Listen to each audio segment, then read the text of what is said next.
always think about your perfect posture. Pull your belly button gently to the spine. Tuck your tailbone under as though you're just gently squeezing your bottom, squeezing your glutes. Lengthen up. You're being pulled by a piece of string from the crown of the head. Shoulders down your back pockets with a little orange underneath your chin. Your knees are hip width apart with a little micro bend. So we have a perfect posture, an S-shaped curve to our spine. Now imagine you have a little saucer in between your legs and you have a pencil that's on the end of your tailbone, your coccyx. You hold on to your hips and we just start to draw a perfect circle around the saucer. So as you can see from the side, I'm sticking out my bottom, squeezing my glutes, drawing a perfect circle around the saucer. So here I'm really tilting my pelvis, squeezing my glutes, drawing that perfect circle around the saucer with a pencil that is on our tailbone.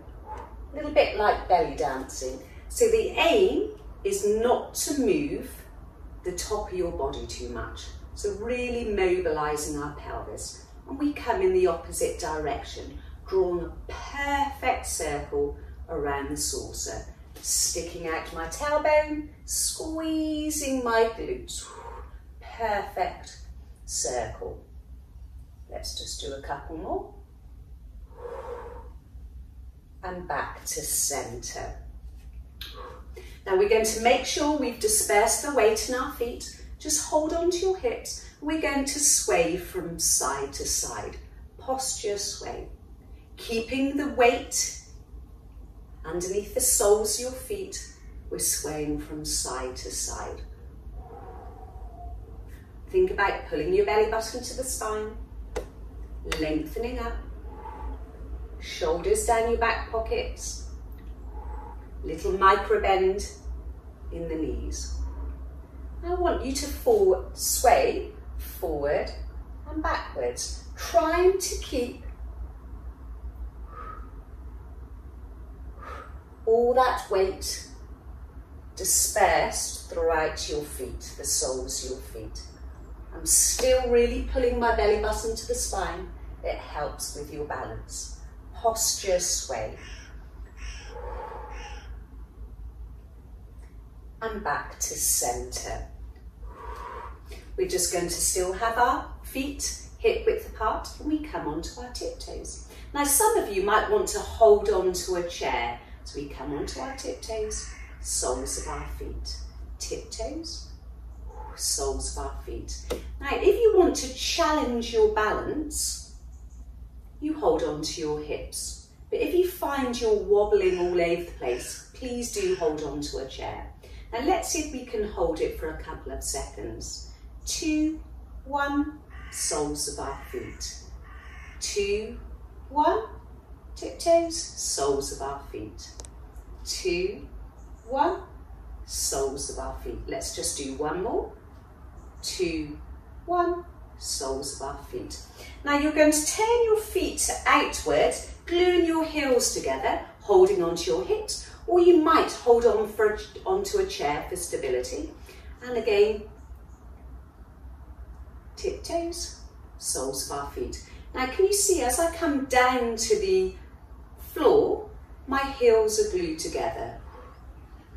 Soles of our feet. Let's see if we can hold it for 2, 1, soles of our feet. Tiptoes, 2, 1, soles of our feet. 2, 1, 2, 1. And back to center.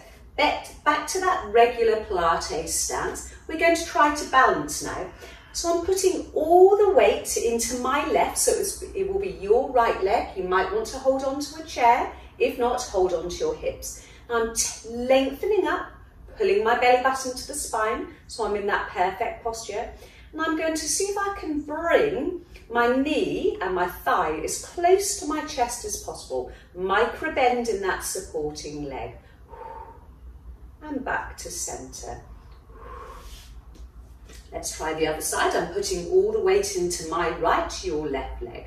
Taking pressure out to my big toe. And I'm going to see if I can get my knee as high as possible, my thigh to my chest.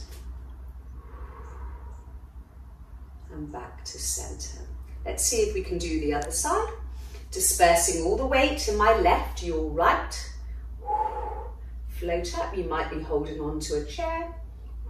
Now I find, focus on a point out in front, something that's not moving. It really helps with your balance. Now I'm lengthening up, pulling my belly button to the spine, shoulders down your back pockets. Dispersing all the weight into my right, your left, taking pressure out my big toe. Let's see if I can get that knee as high as possible.